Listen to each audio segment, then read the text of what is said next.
Today's June 13th. The Pirates lost 2 out of 3 to the Cardinals this week. There was a Skenes day involved, and the rubber match did not live up to the hype. Let's talk about it. You're listening to the Bridge to Buctober podcast.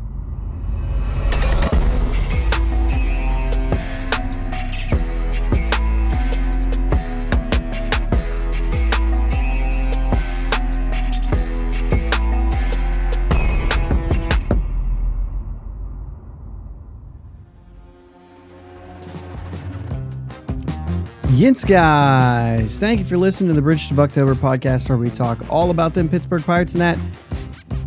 No Jake tonight. Tonight. Late night, live here, 11 p.m. Yeah, Jake's basically later than he thought he was going to be, and so he's out tonight. So, that's all right. He sent me a text earlier, and he's like, hey, we're in Florida. I'm going to be back super late. So I was like, yeah, I got it. Enough said. So, yeah, he's having a good time. At least I think he is. I assume he is. They were in Florida, which probably means beach. I think they've got some family visiting again. So, yeah, I'm sure they had a great time. Well, we've got some things to talk about today. Obviously, the Cardinals series. And heading to Colorado, I guess you can talk about. But there was a couple moves this week. What the heck's his name? Dennis Santana was claimed Tuesday. He actually pitched in St. Louis. Jose Hernandez designated for assignment and was then traded to the Dodgers tonight, which is where we picked him up on the 40-man roster. And that's not showing up. Oh, you know what? I gotta for the people watching live. You see how I have that piece there? I'm just gonna do this live. We have the featured chat. We just have to add that to this page. So let me do that real quick. If I can find it, I can't.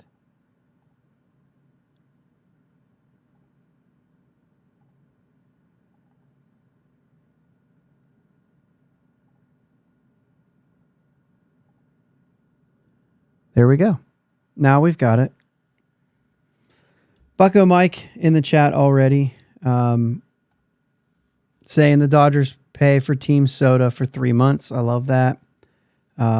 Basically, he's traded for cash. He's just dealt. I mean, something happened with Jose Hernandez. The Pirates are done with him. And I don't think anybody has any answers on why or what, like he was on the team and not being used. And then all of a sudden it's like, all right, let's move on. And I think that's pretty clear. And it's just basically where they were going with it. So Jose Hernandez, see you later. Moving on. Hunter Stratton left the game yesterday. Apparently something happened to his arm. Here we go. Mixed reviews on Hunter Stratton. A lot of people not a big fan of his. I thought he had some really good outings. Jake and I have talked about him before. And, it's like, oh, I'll have 4 good outings and then I'll get rocked. Was kind of the story on him. Either way, he's hurt. And it does kind of feel, Bucko Mike in here saying the Pirates killed his arm. It does have that feel.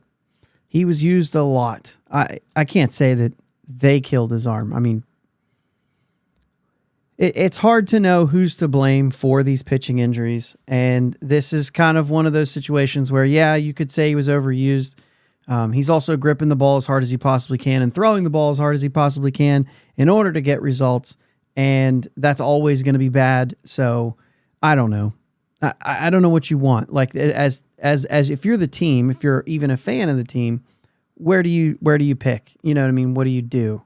Do you say, well, why don't you not squeeze the ball so hard? Why don't you not throw the ball so hard? Why don't you not try your absolute hardest to get as much spin as you possibly can on the ball? And then every single pitcher as soon as you throw 95 instead of 97 and give up a 3-run homer, you're going to go right back to throwing 97. Like, I don't know what else. I don't know how else you're going to spin that. But right now, this is one of those nights. I have carpet and the wheels on my chair go into a groove. And so I just try to adjust a little bit and you fall right back into that groove. You can't get out of it. I need one of those protectors, but at the same time, I don't want that. I like the feeling of the carpet. All right.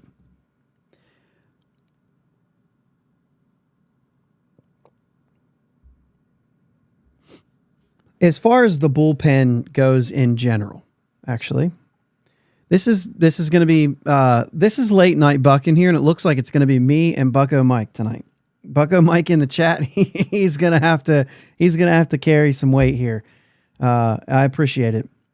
He says they'll be running through the bullpen arms, and we've already talked about how this bullpen is a struggle, and it's not just by performance. But this is a struggle because they're struggling to get actual like innings from these guys. You're using it, anybody who's any good is being used a ton, and you have no choice because there's so many guys who aren't.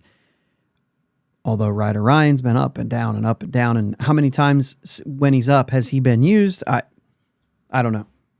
But you've got to get something from these guys, and it's going to continue to be an issue moving forward. And then that gets you into so many different discussions. When do you make a move? What does it take to make a move? Dennis Santana's a move. I mean, you're starting to get to that point in the season where a lot of relievers have opt-outs and who are sitting in the minors, and they're going to start. I mean, it's a wave right now across. There's a bunch of pitchers, and you just hope that you can pull these guys in, get them for a while. I think I saw Anthony Bonda has like 11 1/3 right now, scoreless innings since going to the Dodgers. It's going to happen. Like, you're going to have to find someone, and even if it's for 25 innings, they're going to give you quality, and then they fall apart. You got to see if you can catch some of that. And whatever. I mean, as Pirates fans, we're always going to say Pirates never get that lucky, right? It just never happens. But Ryder Ryan can be called up and sent down one more time before he can be called up a second time, but that next time he gets sent down, he has to pass waivers. So when you start calling guys up and not using them, that doesn't really make a lot of sense. Bucko Mike says Sadzek, if I'm saying that right, at Indy is probably first in line to come up. He's been setting up Honeywell, who's been closing. You know, we saw a lot of things from Honeywell in spring training that we liked, and then started off really bad in AAA.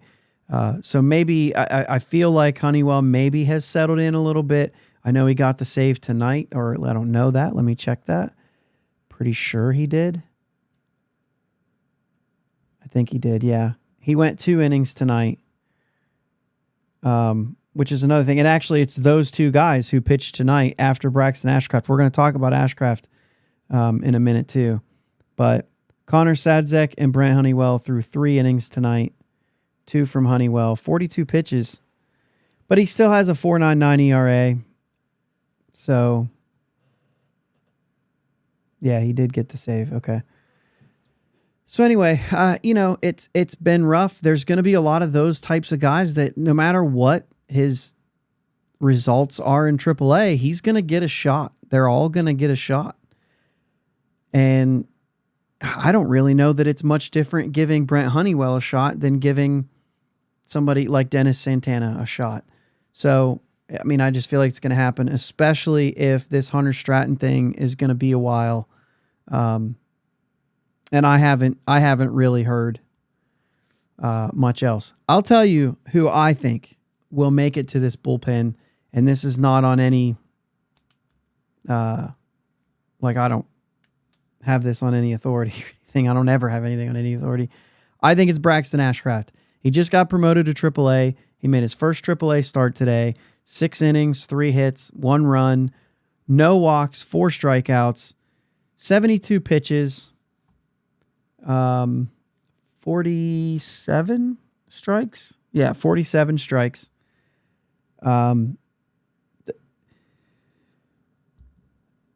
I think everybody's pretty high on this guy right now. Michael from 412 says save for Ashcraft and a thinking face. You want to elaborate on that? The thinking face? I think that, we're talking. So before this start today for Braxton Ashcraft, he had already pitched the most innings. I mean, by 0.2, by 2 outs. He's already pitched the most innings he's ever pitched professionally.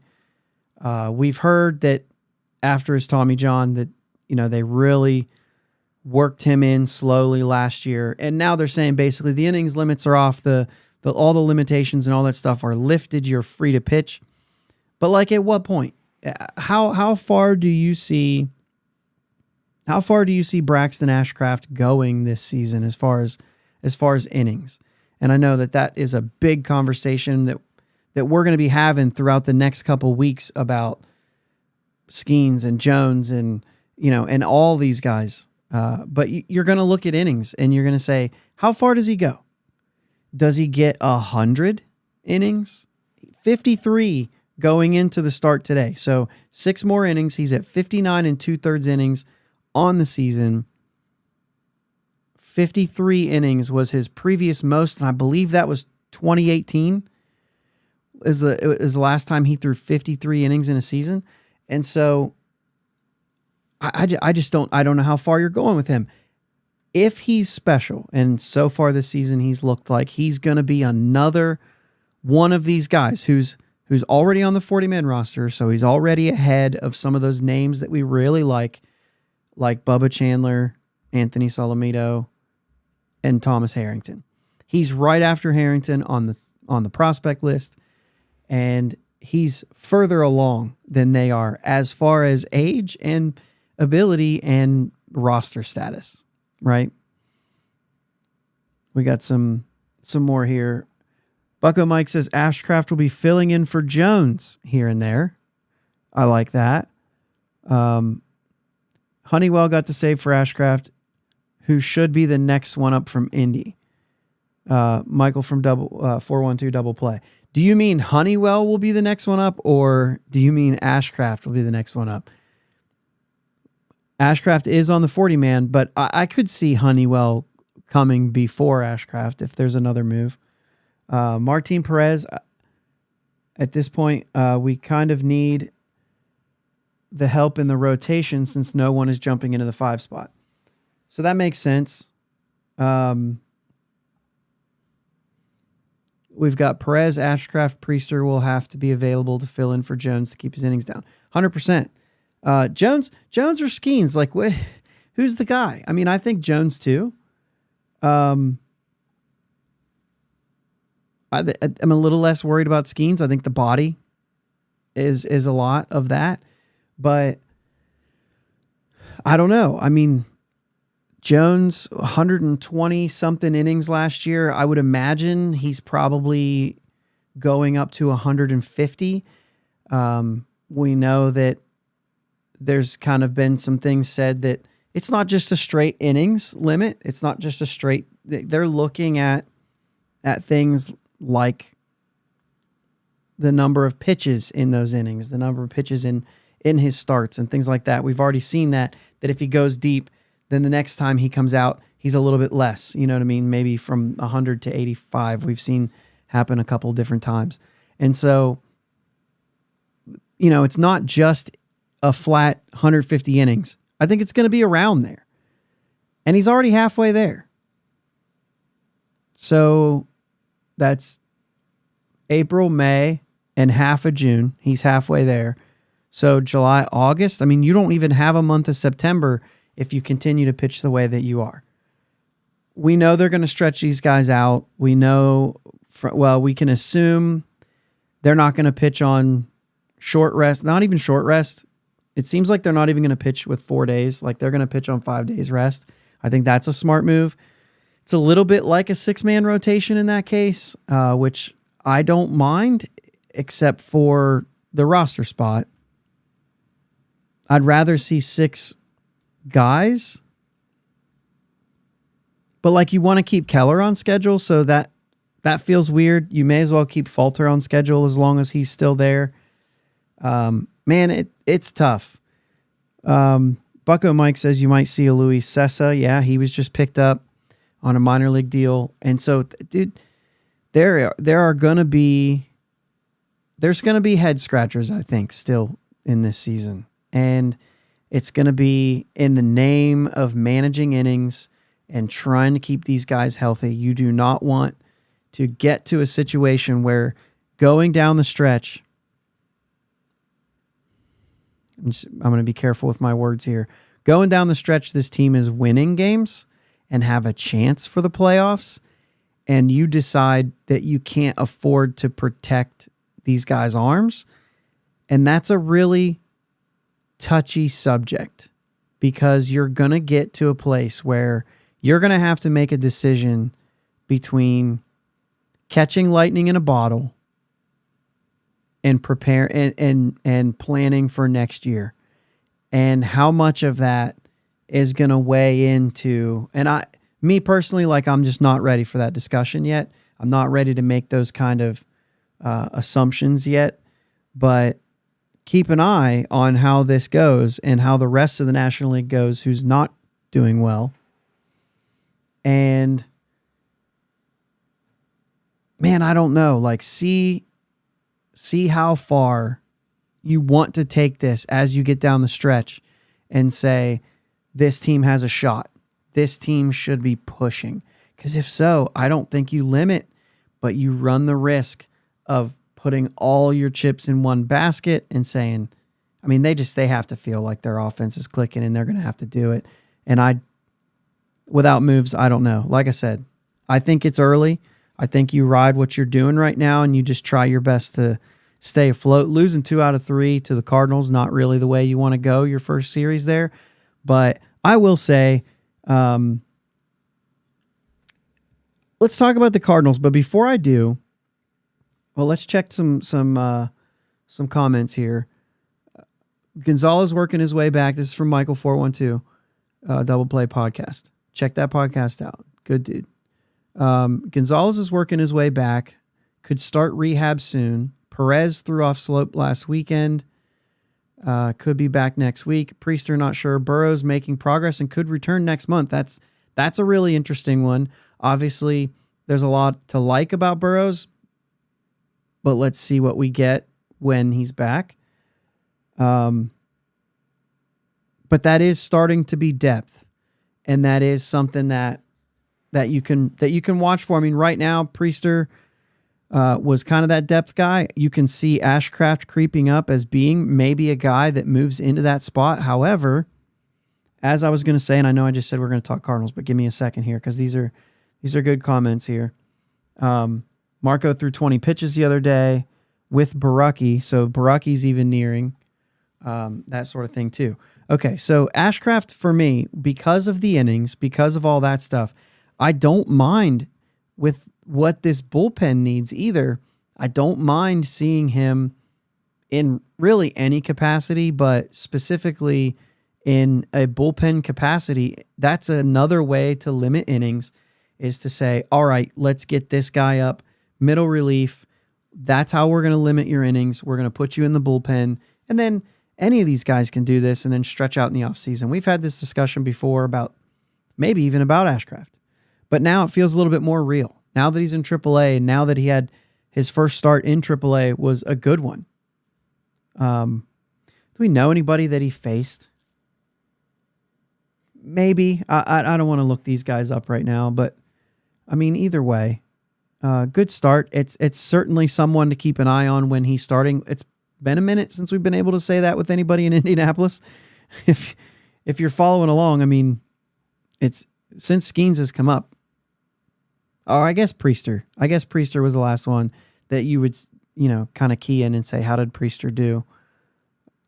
But yeah, since then it's been nobody. Depth is always going to be a tough thing in baseball, specifically with pitching, which is why we're not having discussions about trading for Luis Robert on this show. Luis Robert's great when he's healthy. I can't, and this is probably me. You can call me a prospect hoarder or whatever. I'll take it. I understand. I think we have in one of the group chats that we have, I even said as much. I was like, listen, in the line of work that I'm in, risks, I get it. I get that pretty honest, that I am sometimes not willing to take certain risks because I actually do a job where we don't want to do that. So it's probably a little bit in my nature to avoid those things. I think pitching depth is too important. I'm not dealing away 2 arms or any arms that any of those guys who are close. It's not my my first thing that I'm like, yeah, let's do that. I think Ashcraft, I think all those guys in those top 6, right? So you got Chandler, Harrington, Solomito, Ashcraft, like those guys are, I don't like that. I don't like the idea there. I don't know how soon they're there, but Ashcraft, as much as this year, rotation wise, maybe late next year, depending on how everything else goes. I mean, Oviedo. So I don't know. I don't see Falter going long term. I've been pretty critical of Falter. I've also raised my hand and said that what he's done is real, but I also think that could not be real at any minute. So Bucko Mike says Ashcraft's 72nd pitch tonight was 96.6. So there's some heat there too. I think he's exciting. I think he's a good pitcher. All right, so before we get into the Cardinals, because there's a couple things I want to talk about in those games, I realized, so we had a comment last week. I was talking about, I brought up, as I do often, I brought up the Orioles and the Astros rebuild and what year 5 is in these rebuilds blueprints, and they're not always, like, you're not always going to the postseason. I think there's a little bit of a difference here. There's an extra postseason spot that wasn't there when these guys did this, or maybe when the Orioles hit their like 500 range. Was it there then? I don't think. Anyway, this comment, shoot, I need the name here.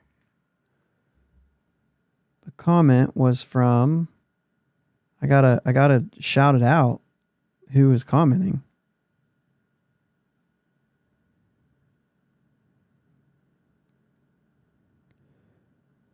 What are we doing?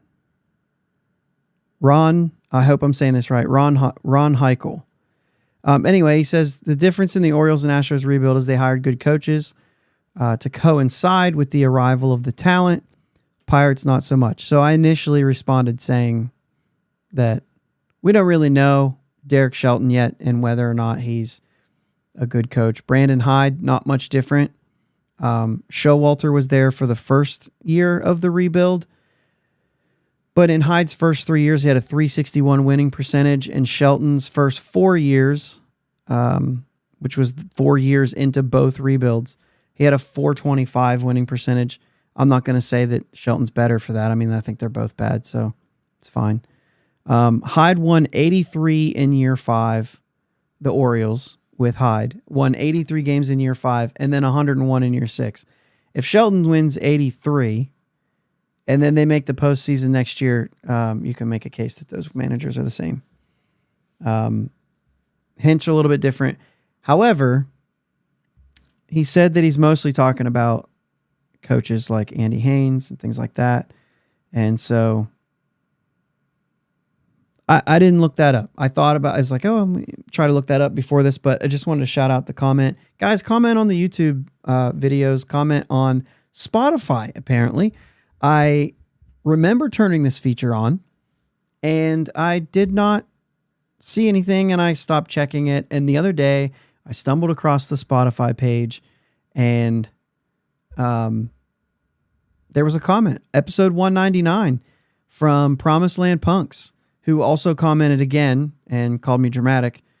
So, that's what it is from last week. Anyway, his question was asking what I meant by 5 and 3 on that show.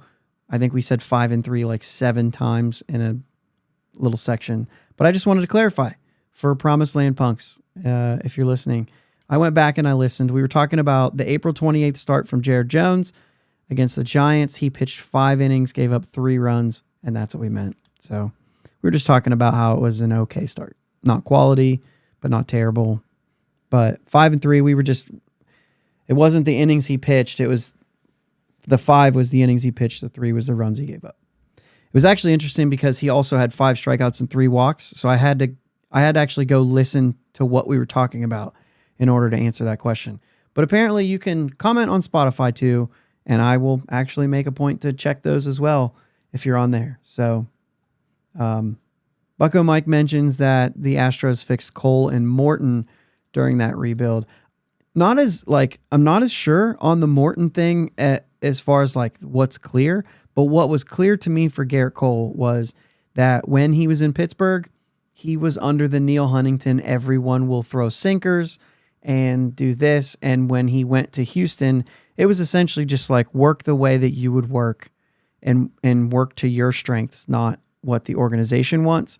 And that's, I think, what we think is the biggest difference between Huntington and Sherrington as far as philosophy kind of stuff is it was a one size fits all before, and it was an effort to say these are the types of pitchers who will have success at PNC Park, which is fair. I could see where you could get there, but I think Garrett Cole needed to strike people out with his fastball and use his curveball earlier. And in Pittsburgh, his curveball wasn't good because he wasn't able to use it correctly the way that he has since he left. So Victor Mesa Jr., fourth ranked prospect for the Marlins, went 0 for 3 with 2 Ks versus Ashcraft. I have heard Victor Mesa Jr. I have heard of him. Wasn't there like 2 Victor Mesas on that team? I don't remember. There's something like that. I think I remember like playing the show or something, and there was like a Victor Mesa or something like that. It's like super weird. So, all right. So Skenes Day, because there's something we got to talk about on Skenes Day. First off, let me pull the line up here. 6 1/3, 5 hits, no walks, 8 Ks. He throws 103 pitches.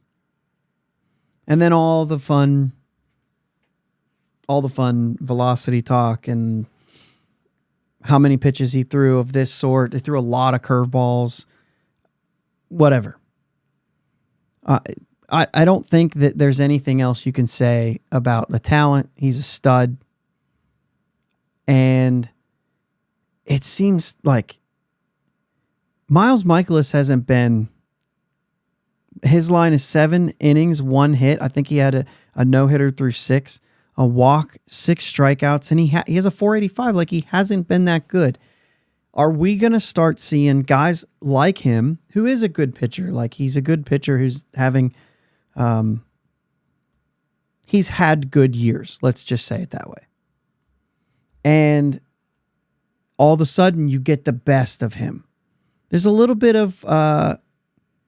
like Skenes is actually going to start getting the best against him because of knowing what he's going to bring.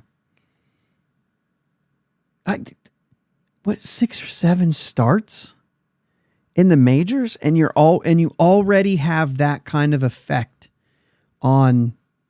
Maybe I'm reading too far into it. Maybe Miles Michaelis just has the Pirates number, and he was going to be good either way. Maybe the Pirates hitting is just so bad. I know everybody wants to say that. So bad. But either way, he brought it. Both guys. Great pitching matchup. What a game to watch. I really enjoyed. A lot of people think the pitching matchups are boring. I'm just kind of like, it changes in any moment. I love it. No runs until the 9th inning. Super exciting game. Edge of your seat type stuff. And I love that kind of thing. And I thought, man, it probably helps that the Pirates came out on top in that game, but that was exciting. It was nerve-wracking in every way. And in the end, you thought, man, I just enjoyed this way more than any other movie I could watch, that I could even think of watching. That was awesome. Bednar gives up the home run, gets the save though. Kind of had the feeling that he was like, I'm just gonna try to beat this guy, and I have a run to deal with, and he lost. Anyway, very exciting. But in the 7th inning, they take out Paul Skenes, and the talk of the town, or the talk of the whole league, is about what the St. Louis Cardinals fans did. Standing ovation.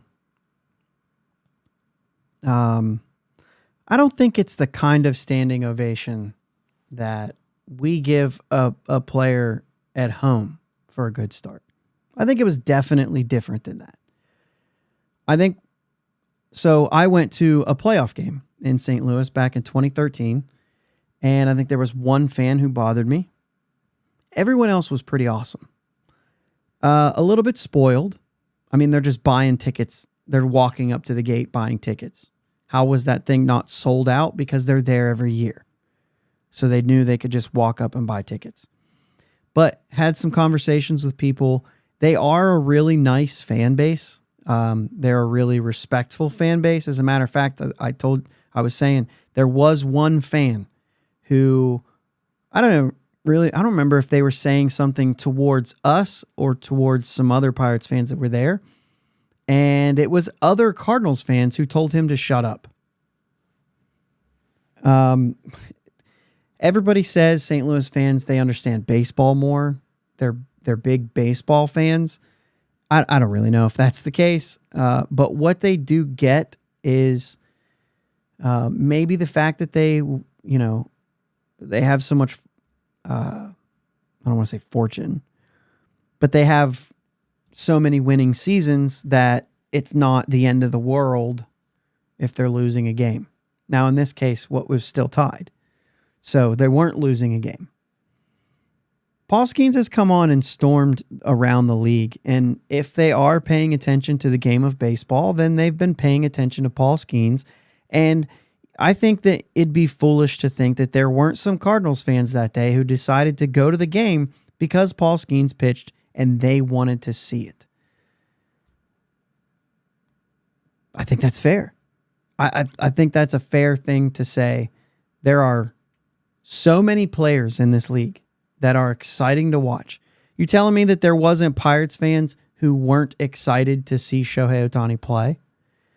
Who weren't excited to say, I'm going to this game, I'm going to watch this player, and then in 35, 45 years, I'm going to tell my grandkids about this player that I got to see and how nobody ever playing when they're young could ever match up to the people we used to. I mean, you know how old people are. Oh, they're not as good as so-and-so. He was the greatest ever. I think I'm getting there with Griffey, right? Where I'm kind of getting a little bit older and I'm saying like, nah, nobody's Griffey. Still the greatest ever. And then you do the whole, if not for injuries, 800 home, all that stuff. But the idea is like, there's a lot of really exciting players and they don't all play for your team. So the whole question comes out, do you give an opposing player a standing ovation at your ballpark when he gets taken out? And I'm actually really surprised at how many people think that that's ridiculous.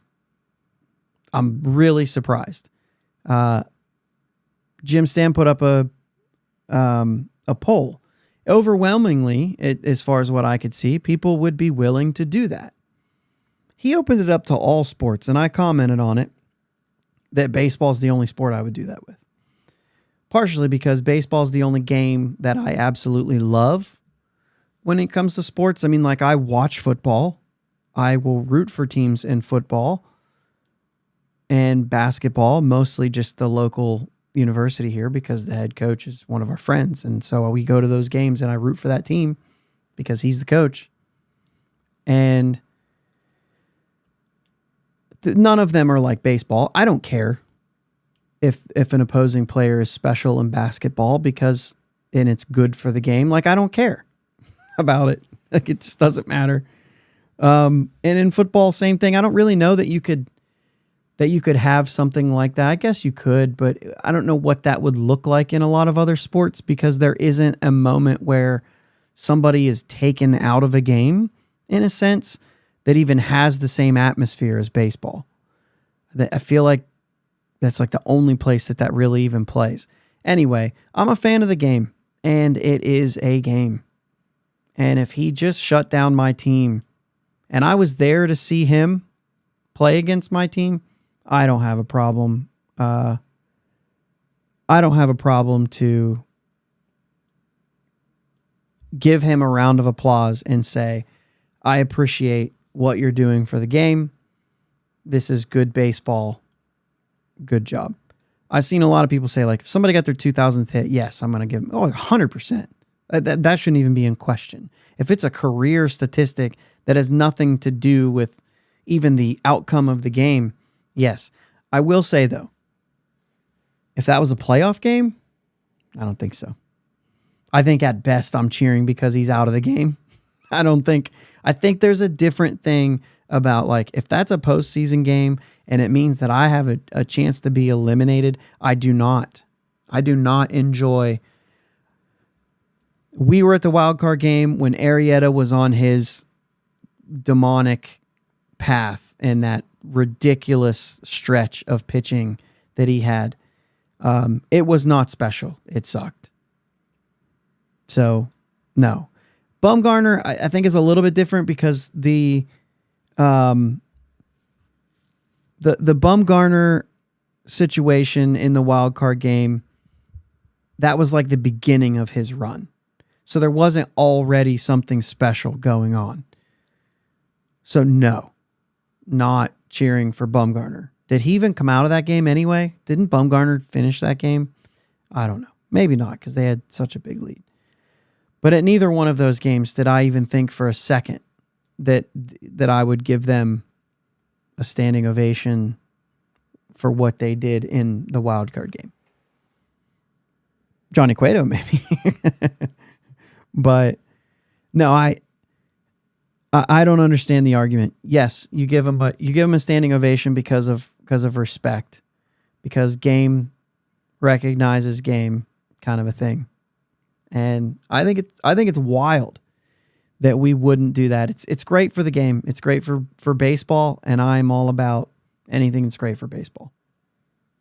That's my stance on it. The next night, Sonny Gray stole the show, and he was phenomenal. You could say what you want again about the Pirates hitters. What I saw was a pitcher who was dominating. And faltered, wasn't enough. We can touch on that at some point. And then game 3, neither one of Mitch wasn't that great. I mean, he kind of showed moments where he was good. Lance Lynn, not so much. I mean, didn't even get through the 5th inning. I think this was a winnable series that they let go. That's what I think. I think it was a winnable series that they let go. And it feels to me weird because the Skenes standing ovation feels like it was forever ago. And it was the first game of this thing. So, do we have, what is this? Okay. Nothing. All right. Headed to Colorado, who is bad. And we know they're bad. And if that doesn't make you think, crap, we're going to lose a series to the Rockies, then we're not on the same page. Because that's exactly how I feel. The Cardinals aren't either. the Cardinals aren't good either. That was a winnable series. Although Arenado did play really well in that series, has not played well this season, but he had a pretty good series. And once again, maybe Ke'Bryan Hayes plays a part in that because Arenado's trying to regain that crown that was his. The Rockies right now, 24-44, 3-7 in their last 10. As I said, not good. It hasn't been good. But we head to Denver. We have no idea who's pitching. Jared Jones will pitch on Saturday. We do know that. But we don't know who's going Friday, and we don't know who's going Sunday, but we believe, from what I've been hearing, that Skenes will go Monday. Do they even play? Yeah, because they come home for the Reds. I like that move if that's what they're doing. For one, it's that whole 4 days rest thing. They want to give him an extra day's rest. I'm all about that. But also, even more importantly, I am all about them saving him for the Reds series. Because that is a big series. We're opening up our season against the Reds. He's already won 2 games against he didn't actually win the 2 games against the Cubs, right? But we've won the 2 games against the Cubs that he's pitched against the Cardinals. And now he's going to start against the Reds. I actually like that. But you got 3 against the Rockies. Some late night games this week. 8:40 start Friday night. 9:10 start Saturday night. The late one. That'll be the Jones game. And then a 3:10 start on Sunday. So a little bit later than normal. This is a series that, you're going to Colorado, so I'll say the Pirates should win. If this was at home, I would say that they should sweep. The Pirates don't necessarily do that sort of thing. They did win their series against Colorado in May, but I should remind you that when they went to Oakland, they got swept. So let's hope that something like that doesn't happen. And also, it's okay if Connor Joe is out of the lineup one day. It's okay. He's not currently this pains me to say, he's not currently the best option at first base. If you look at how players have done in their last 7, 15, and 30 days, Connor Joe's scuffling. But he has come up with some hits when it matters. So let's save him for a pinch hit opportunity. I don't know. I'm going to call for, I just wanted to do this. I'm going to call for a big series from, who would have a big series against, Brian Reynolds. Brian Reynolds. Brian Reynolds has a 2-homer game this weekend. That's a weird one. Going with it. 2-homer game. Let's do that. Anybody have a problem with that? I didn't think so. All right, let's play some music and get out of here. It's Friday. It's not Friday. It's Friday for those of you who are listening on audio. For us here tonight, thanks, guys, for being active in the chat, for the live stream. Appreciate that. Sunday nights, Thursday nights, if you subscribe on YouTube, you'll get a notification. It says when we're going to go live, but we will be live for the most part, Sundays and Thursdays. So thanks for listening. Thanks for subscribing. Let's go Bucks. Thanks for listening to my dad and Uncle Jake on the Bridge to Buctober podcast. Follow them on Twitter, Facebook, and Instagram at Bridge2Buctober. Don't forget to subscribe so you know when new episodes are released. Clear the deck, cannonball coming, and let's go Bucks.